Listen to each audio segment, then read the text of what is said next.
नमस्कार, स्वागत है आप सभी का ज़िंदगी के एक सफ़र कहानियों में। आज का शीर्षक है सम्मान। यह कहानी बूढ़े माँ बाप के सम्मान की है। इसमें गोपाल जी अपनी पत्नी सुमन, बेटा राजेश, बहू मानसी और अपने पोता पोती के साथ रहते थे। उनके बेटा बहू दोनों ही नौकरी करते थे। घर के सारे काम, बाजार से घर का सामान लाने तक का काम राजेश की माताजी करती थी, क्योंकि राजेश के पिताजी रिटायर हो गए थे और थोड़े बीमार भी रहते थे। उनके बेटे बहू उनकी इज्जत नहीं करते थे। बहू का स्वभाव बहुत तेज़ था। वह अपनी सासू माँ को घर खर्च के लिए पैसे देती थी और उसका पूरा हिसाब भी मांगती थी। एक दिन सुमन जी बाज़ार से फल और सब्जियाँ खरीद कर लाती हैं, तो गोपाल जी कहते हैं इस उम्र में ज़्यादा बोझ मत उठाया करो। तो सुमन जी कहती हैं कि मैं 3-4 दिनों की सब्जी फल इकट्ठे ले आती हूँ, इसलिए थैला थोड़ा भारी हो जाता है। तो उनकी बहू कमरे से बाहर आकर पूछती है कि माँ जी, मुझे पैसों का हिसाब दीजिए, बताइए कितने पैसे बचे हैं। तो सुमन जी कहती हैं कि बहू, फल सब्जियाँ कितने महंगे हैं, तो पैसे कैसे बचेंगे। फिर मानसी अपनी सास से बदतमीजी से बात करती है और चली जाती है। बहू के ताने सुनकर दोनों, गोपाल जी और सुमन जी, दुखी हो जाते हैं और कहते हैं कि जब हमारा बेटा ही हमारी इज्जत नहीं करता तो बहू से कैसे उम्मीद कर सकते हैं। कुछ दिनों पहले राजेश के माता पिता ने वैष्णो देवी जाने की इच्छा रखी थी, पर उनके बहू बेटे साफ मना कर दिया और कहा कि हम आपके टिकट, खाने पीने और वहाँ पर रहने का इतना खर्चा नहीं उठा सकते।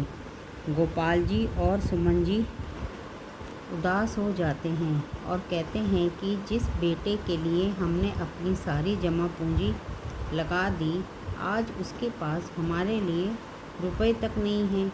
एक दिन मानसी अपने पति से बात कर रही होती है कि और कहती है कि तुम्हारे पिताजी की दवाइयों में बहुत पैसे खर्च हो जाते हैं। यह बात सुन गोपाल जी और सुमन जी सुन लेते हैं और उन्हें लगता है कि बहू बेटे उन्हें बोझ समझते हैं। उनकी इन बातों से गोपाल जी बहुत बीमार रहने लगते हैं। किसी से ज़्यादा बातचीत भी नहीं करते, पर उनकी पत्नी उनके खाने पीने, दवाइयों का बहुत ध्यान रखती हैं। कुछ ही दिनों में गोपाल जी ठीक हो जाते हैं। एक दिन जब उनके बहू बेटे ऑफिस से वापस आते हैं तो उनको माँ पिताजी घर में नहीं दिखते। वह दूसरे कमरों में जाते हैं, आवाज़ें लगाते हैं, पर वो नहीं होते। उनकी बहू मानसी को बहुत गुस्सा आता है और वो बोलती है कि पता नहीं दोनों बिना बताए कहाँ चले गए और खाना भी नहीं बनाया। अगर जाना ही था तो खाना बनाकर जाते। उन्हें पता ही है कि ऑफिस से आकर हम थक जाते हैं और बस हमें खाना चाहिए होता है। तो राजेश कहता है कि तुम चिंता मत करो, मैं बाहर से खाना ऑर्डर कर देता हूँ। जब वे खाना खा रहे होते हैं तो माँ पिताजी घर आ जाते हैं। तो राजेश कहता है कि हमने तो खाना खा लिया है और आप अपना खाना बना लेना। तभी पिताजी कहते हैं कि हम भी बाहर से खाना खा लिया है। मानसी बोलती है कि आपको इस उम्र में भी बाहर से खाना खाने का शौक़ है। यह शौक़ आपको कब से आ गया?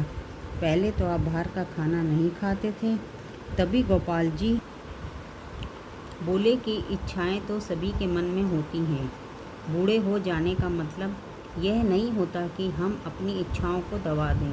तुमने तो हम बूढ़ों को अलग कर दिया है। पिताजी आगे बोले कि हम तुम्हारे साथ नहीं रहेंगे। हमने किराए का घर देख लिया है और वह हमें पसंद भी आ गया है। हम कल उस घर में चले जाएंगे और बेटा, हम थोड़े दिनों बाद वैष्णो देवी की यात्रा पर भी चले जाएंगे।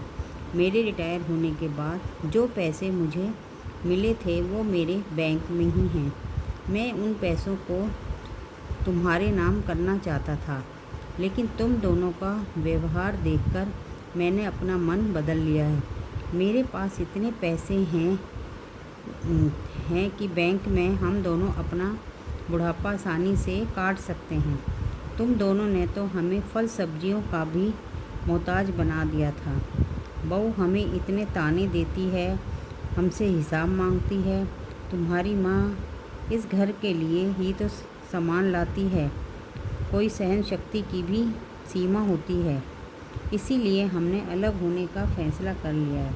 इतना बोलने के बाद माँ पिताजी अपने कमरे में चले जाते हैं। बेटे और बहू सोचते हैं कि माँ पिताजी अगर चले जाएंगे तो घर और बच्चे की देखभाल कैसे होगी। फिर उन्हें एहसास होता है कि हमने जो किया वो गलत था। बेटा बहू माँ पिताजी से माफ़ी मांगने उनके कमरे में जाते हैं। उन्हें घर ना छोड़ने के लिए मनाते हैं, पर माँ पिताजी अपना फ़ैसला नहीं बदलते और कहते हैं कि हमारा तुम लोगों से दूर जाना ही सही है। अगले दिन माँ पिताजी चले जाते हैं।